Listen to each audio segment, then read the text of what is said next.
Israel had a population of 3.5 million people back in 1967. The Arab world was 119 million. Even the numbers, man, we couldn't beat them. We couldn't beat them. They all had sophisticated Soviet weapons, plus they had French weapons, plus they had British weapons. They blocked off the Straits of Tiran. That's down in the south by the Red Sea, which is an act of war.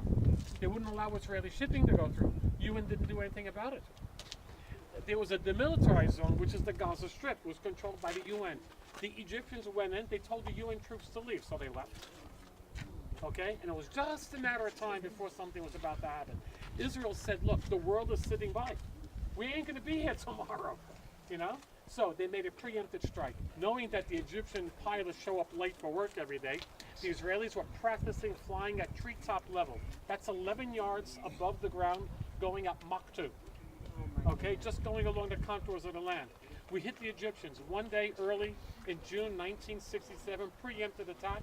The Israeli Air Force flew across the Sinai Peninsula, flew across the Suez Canal, and hit every Egyptian air base. We destroyed 80% of the Egyptian aircraft on the ground. Media blackout. By this time, NASA, who's the leader of the Arab world at the time, sends a message to young King Hussein.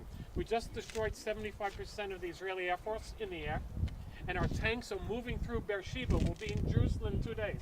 King Hussein takes the bait. He starts shelling all of Jerusalem from the Mount of Olives. They send in his Air Force. They bomb the city of Haifa and Netanya. The Israelis don't shoot back. They send a message through the United Nations. We didn't fire upon the Jordanians. Tell them to stop firing. This is a very important point here.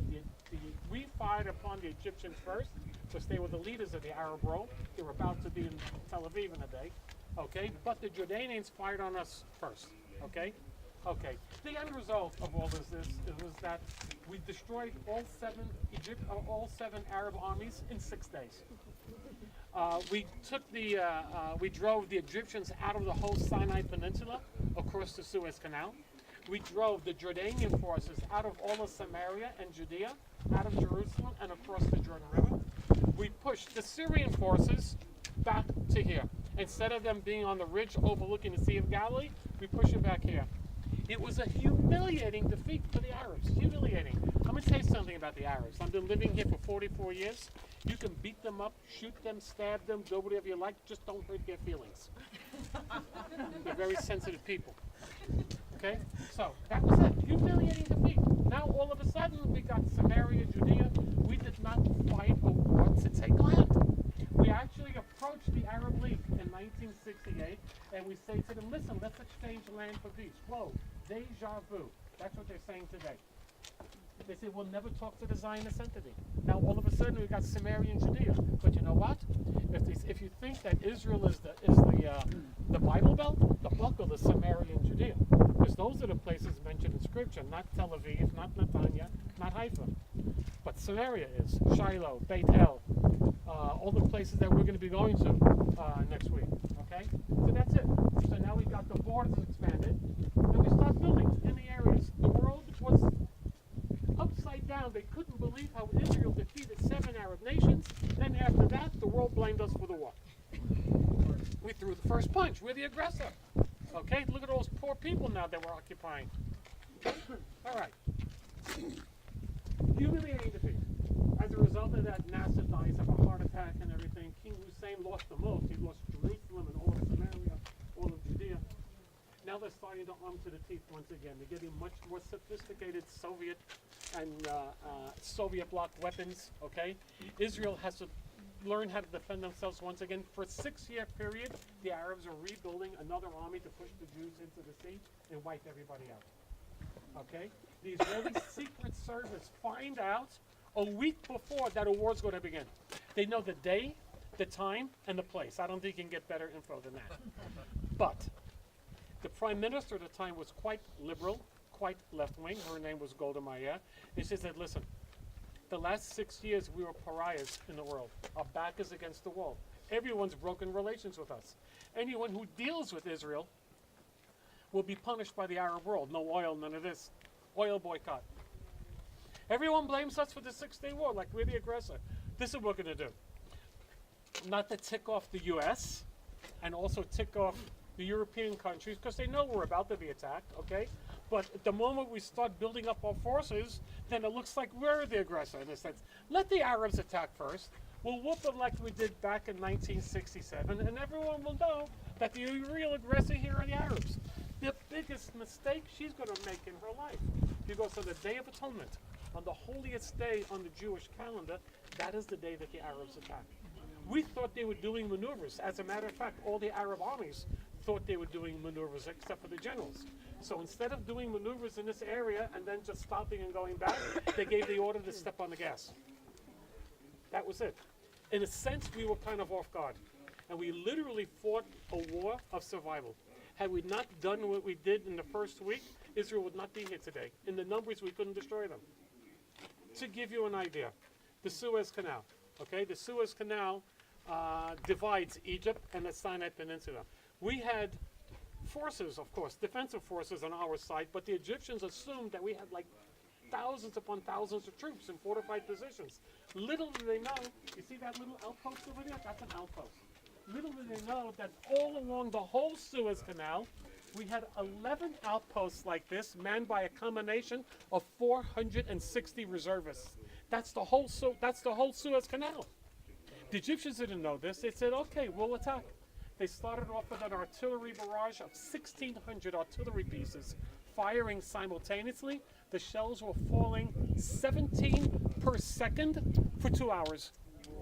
Okay, just to give you an idea. Then they make an assault, figuring, okay, we'll probably lose about 20% going across the Suez Canal. They come across with 80,000 troops and 1,500 tanks and armored cars. The only thing to stop them was 460 reservists. Within the first 48 hours of fighting, they get a foothold on our side of the Suez Canal. They captured 10 of the 11 outposts, and the guys that were on duty were given the command to give up. Can't fight them, right? First time in Israeli national TV, we see Israeli troops in captivity. Never happened before. Now the whole Egyptian army is on our side of the Suez Canal. But the Sinai Peninsula is a big buffer zone. It would take them a long time to get anywhere near Israeli civilian positions, okay? What's happening up here? Pretty much the same. Exactly where we're standing right now, coming across this way, 1,800 tanks and armored cars. The only thing to stop them was 105 tanks in this sector and 66 tanks on the other sector. Now, I just told you that the Israeli army is an army of conscripts, correct? All right, 18 to 21. The Israeli government lost the cream of their youth in the first 48 hours of fighting. 900 killed times 2 wounded in the first 48 hours of fighting. Now, it takes 48 hours to get the reserves up. We can get a quarter of a million guys in uniform with their equipment, but it takes at least 48 hours to do so. So, they come across the border over here with that massive, armor attack, just sweeping, coming in this way. In this sector, there's 11 tanks left. That's it. The sector in the south, 1 tank. In the meantime, Golda Meir gets on the phone with Nixon. Now, I don't know if you ever read the biography of Nixon. He grew up as a Quaker, but his mom mentioned to him that when you get older, you're going to be in a position to help the Jews. Go figure. He becomes president of the United States. So she gets on the phone. She goes, listen, Mr. President, we don't want troops. We don't want you to come here and help us. All we need is the arms and the equipment to fight our own battles. We're running out. We don't have anything to fight the Arabs with. The biggest arms airlift ever since the Berlin airlift in 1948 in Europe occurred that night. All the equipment coming in from all the European, especially German bases in Europe, okay? Israel's able now to replenish their army, and now we get kind of like on a counteroffensive. Now what happens is this. You see all of this here? This is a valley. This is a direct avenue to come directly into Israel. We have kibbutzes up here. We have settlements. We got Galilee very close. You're a 20-minute drive, you're in Galilee. How are we going to stop 1,500 tanks and armored cars when you got only 11 tanks left? Okay? So this is what they did. This area here, okay, it was after the first rain, so the shoulders were kind of soft. The Israelis wait here and ambush. Now, we don't have the sophisticated night vision that they have because they all have Russian tanks. We have these big beacons. Do they have one on this tank? No. But there's a beacon that they can put right on the tank. Like a spotlight. Man, you don't want to turn that on in the middle of the night. But what they did was they had to at least see where the enemy was coming from. So they took up positions right over here, okay? And they did the one thing that they're told never to do, dig in. We never dig in the Israeli army, okay? The best defense is offense. Whenever in doubt, you attack, always, okay? But here we didn't have a choice. 11 tanks dug in and waited for the Syrians to approach. Now, you see that town over there? Yeah. There's a boulevard going right through the town, like a wide street. The Syrians were so assured of a victory, they had 150 tanks in single file going through the village. Everybody's throwing rice at them and celebrating. They even put speakers on the turrets, and they were playing marching music as they were coming into battle. And the Israelis waited here in ambush. Nightfall comes. They come in all in single file. The Israelis turn on a spotlight. They hit the first tank. They hit the last tank, creating a bottleneck. The Syrian tanks can't turn around. The Israelis destroy 77 tanks that night, right here. This valley is now going to be nicknamed the Valley of Tears. Okay? During the battle, though, they did use quite a... Listen, when a tank gets hit, the crew's gone.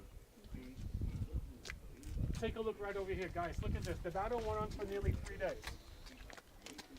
October 6th, October 7th, October 8th. All these guys were killed right here.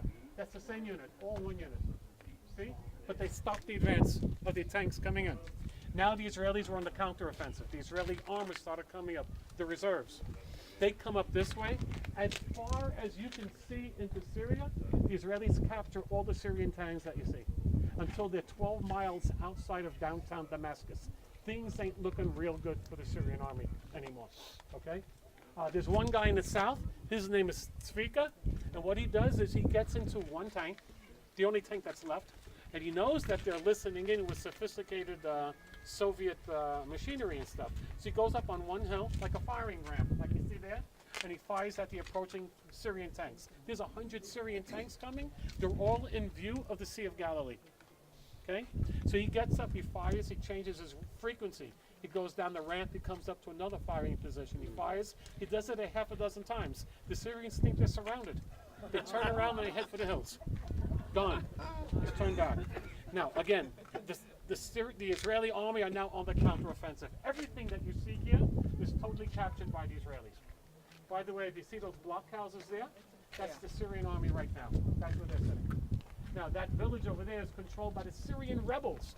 So once in a while, there's firing going back and forth from one place to another, unless maybe a Soviet jet will come by and like bomb a building or two.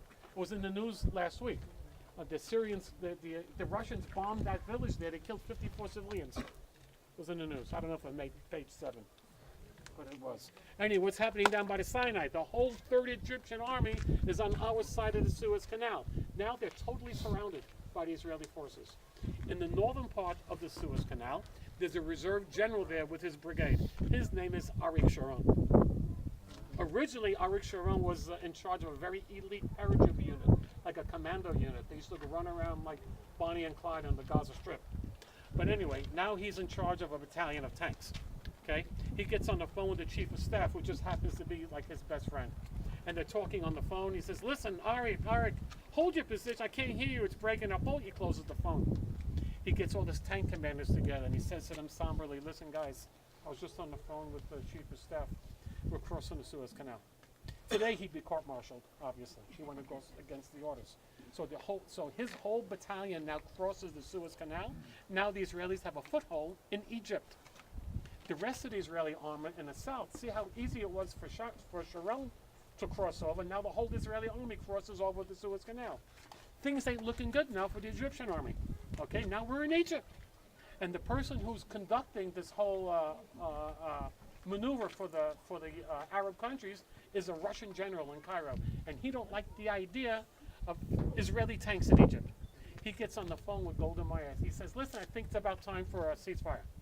And she says, nothing, but we're in the initiative, we're winning. No, you don't quite understand. We got 2 divisions of Russian paratroopers that are about to drop any moment right now. Nixon gets on the phone with the Russians. You attack Israel, we attack you. World War III, okay? Anyway, it didn't come to that, but the end result was that the Israelis went back across the Suez Canal. The 3rd Egyptian army were allowed to go back to the other side, and everybody went back to the previous lines that they had beforehand. But as far as the Arab world is concerned, they won the war. Listen, they did give a bloody nose to Israel. As far as they're concerned, they were victorious. As a result of that war, Sadat, of all people, is invited to come to Jerusalem. And he says, I'm going to do something that no Arab leader ever did before. I don't want something in return for the Sinai. You're holding on to the Sinai Peninsula, but I don't want, why don't we do this? Why don't we sign a peace agreement, peace for peace? And the person who invites him to Israel is the most right-wing prime minister that we ever had in the history of Israel, Menachem Begin. And they accept him at the Israeli Knesset. They bring him into the capital of Jerusalem. And while they're toasting Sadat for making this brave move, for having a peace treaty with Israel, Begin, of all people, says to him, listen, your offer of peace for peace is really good. I'm going to give you back the Sinai Peninsula. Why? We don't need it. Right? Why do you think Moses got out of there? It's not great work. Anyway, so we give it back to him, and Sadat's the first Arab nation that ever made peace with Israel. 2 months later, they kill him, his own people, at a parade. By the way, the people who had him murdered, he was elected to be president of Egypt just a couple of years ago. Remember? Come on. Then they arrested him, then they had Sisi go become the president. Okay. Mubarak. No, Mubarak, not Mubarak, the guy after him. Muslim Brotherhood. I don't remember who it was. Some guy was in charge of the Muslim Brotherhood. Sisi. Anyway, so that's the story of this area here. So this area has been nicknamed the Valley of Tears.